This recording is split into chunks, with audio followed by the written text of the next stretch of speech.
Sir இப்போ நீங்கள் சட்ட ஒழுங்கு நீங்கள் ஆளுநர்கிட்ட வந்து ஒவ்வொரு டைம் முறையிட்டிருக்கீங்க. அந்த குறிப்பிட்ட நபர் வந்து திமுக சேர்ந்தவரே இல்லை. தினந்தோறும் அமைச்சரை வந்து பொதுமக்கள் நிறைய பேர் வந்து பாதிக்கிறாங்க. எல்லாருமே வந்து திமுக நபர் ஆயிட முடியுமா அப்படின்னு ஒரு கேள்வி எழுப்புறாங்க. அதாவது திமுக பொறுப்பாளராக இருக்கின்ற காரணத்தினால தான் தங்குதடை இல்லாமல் அண்ணா பல்கலைக்கழக பொறியியல் சென்று வந்ததாக தகவல். அதான் அதில் எல்லாம் இருக்குது. யார் எந்தெந்த நோட்டீஸில் இருக்குதெல்லாம் கூட பார்த்தீங்க. யார் பேர் தான் முரசையிலே பேர் வந்திருக்கு. கேட்டால் ஞானசேகரன் வெற்றருன்னு சொல்லுவாங்க. பூரா பொய்யா பேசுகிறாங்க. நீங்கள் என்ன சொல்கிறது? உண்மை பேசினா தானே ஆகும். நீதிமன்றம் அளித்த தீர்ப்பையும் அவர் மதிக்க மாட்டேங்கிறாங்களே. பல நோட்டீஸ் இருக்குது. ஒன்று மட்டும் இல்லை, இன்னும் எங்கே பாருக்குது தம்பி அப்படின்னா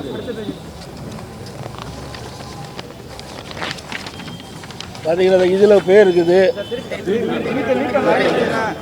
ஓ அது அம்புக்குறி போட்டுருக்குது பாருங்கள். அந்த இடத்துல பேர் இருக்குது.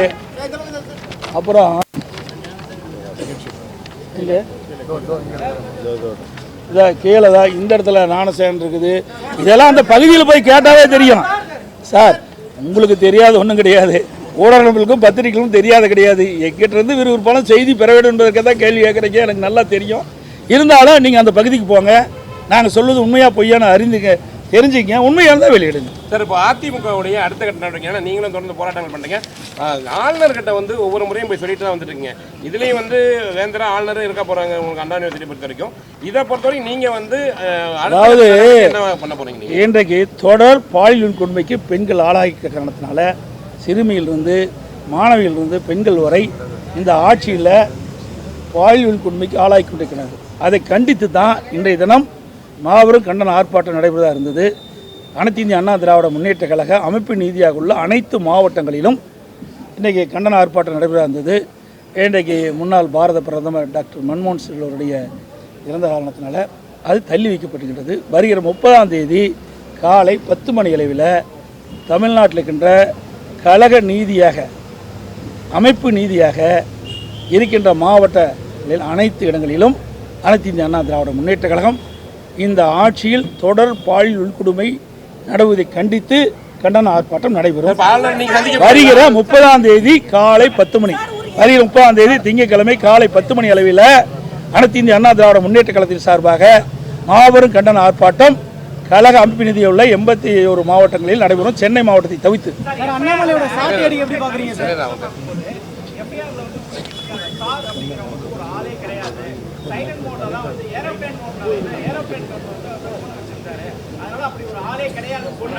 அதாவது புகார் கொடுக்குறீங்க அந்த பெண் புகாரின் அடிப்படையில் விசாரிச்சா பரவாயில்ல.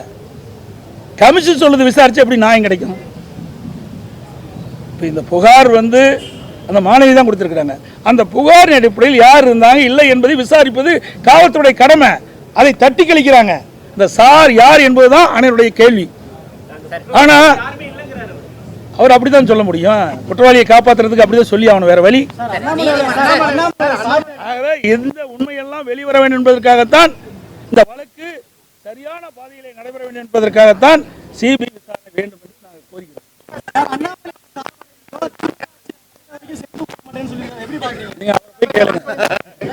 நீங்க என்னை கேட்க வேண்டிய கேள்வி கேளுங்க, அவரை கேட்க வேண்டிய கேள்வி அங்க போய் கேளுங்க.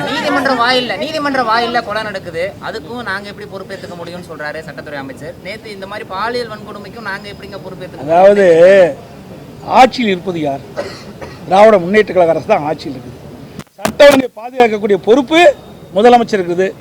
அவர்கிட்ட தான் போய் கேட்பாங்க, வேற யார்கிட்ட போய் கேட்பாங்க? அது வளாகத்தில் நடந்தாலும் சரி, இல்லது வெளியில் நடந்தாலும் சரி, அதுக்கு பொறுப்பு அரசாங்கம் தான். இன்னைக்கு ஒரு நாள் 2 நாள் நடந்தால் பரவாயில்ல, தினந்தோறும் கொலை நடக்குது. கொலை நடக்காத நாளே இல்லையே. இன்றைக்கு பத்திரிகையில் ஊடகத்திலையும் பார்த்தீங்களா, தங்கம் என்ன விலை, வெள்ளி என்ன விலைன்னு தான் வரும். இன்றைக்கு கொலைப்பட்டியல் என்ன என்பதுதான் வெளியில் வருது. அப்படிப்பட்ட ஆட்சி தான் இன்றைக்கு தமிழகத்தில் நடந்து கொண்டிருக்கின்றது. அதனால தான் நாங்கள் கேட்குறோம், ஒரு நாள் 2 நாள் நடந்தால் பரவாயில்ல, தினந்தோறும் நடக்குது. இன்னைக்கு திருப்பூரில் பார்த்தா ஒரு பெண்மணி ஒரு அமைச்சர் துக்க விசாரிக்க போகிறாரு. அந்த பெண்மணி கேட்ட கேள்வியெல்லாம் பத்திரிகை ஊடகத்தில் வந்தது. இன்றைக்கு சரியான முறையில் சட்ட ஒழுங்கு செயல்பட்டு இருந்தா எங்கள் குடும்பத்தை சேர்ந்த ஒரு 3 பேர் இருந்திருக்க மாட்டாங்கன்னு அந்த பெண்மணி கண்ணீர் மல்க தெரிவிக்கிறாங்க. அப்படி இருந்தும் கூட இந்த ஆட்சியில் இன்னும் நிர்வாக சீர்கேடு இருந்துட்டு தான் இருக்குது. இன்னும் இந்த ஆட்சி எப்படி செயல்படுத்த வேணும்னு தெரியலையே. அதனால தான் சொன்னேன், திறமையற்ற முதலமைச்சர், பொம்மை முதலமைச்சர் பல முறை சொல்லியாச்சு, இன்னும் அதுக்கு தீர்வு காண முடியல. நீங்க மீண்டும் ஆளுநர்கிட்ட போறீங்க. சார், நான் அரசியல் காங்கல, இது நடந்த சம்பவம் உங்கள் பத்திரிகையில் ஊடகத்தில் வருது, அதைத்தான் சொல்கிறேன். இதில் என்ன தவறு இருக்குது? நடக்காத சம்பவத்தை சொன்னீங்களா, நான் ஏற்றுக்கிறேன். இத்தனை சம்பவம் நடந்துகிட்டு இருக்குல்ல, உங்களுக்கு அனைவருக்கும் தெரியுதுல்ல. அதுவும் பத்திரிகை ஊடகத்தின் வாயிலாக கிடைக்கப்பட்ட செய்தி வச்சு தான் நான் பேசுகிறேன். தானா நான் எங்கேயும் போய் பார்க்கல. உங்கள் பத்திரிகையில் ஊடகத்தில் வருகின்ற செய்தியின் அடிப்படையில் தான் இந்த கருத்து சொல்கிறேன். இதில் என்ன இருக்குது? அவர் எதிர்க்கட்சி தலைவராக இருந்தபோது எதிர்க்கட்சியை அரசியல் செய்யாமல் அவியலா செய்யும் அப்படின்னு கேட்டிருந்தாரு. நாங்கள் அப்படிலாம் கூட கேட்கல. மக்களுடைய பிரச்சனையை தான் நான் முன்வைக்கிறோம். இவளை போல தட்டி கழிக்கல. பிரதான எதிர்க்கட்சி என்பது மக்களுடைய பிரச்சனையை சரியான நேரத்தில் எடுத்து வச்சு பிரச்சனைக்கு தீர்வு காண வேண்டும் என்பது எங்களுடைய நோக்கம். ஆனால் அதாவது ஒரு அரசாங்கம் சரியாக செயல்படணும்னா எதிர்க்கட்சி சொல்லுவதை ஆராய்ந்து சரியாக தவறா அதை சீர்தூக்கி பார்த்து அவர் இருந்தால் உடனடி நடவடிக்கை எடுக்கணும். அதுதான் சிறந்த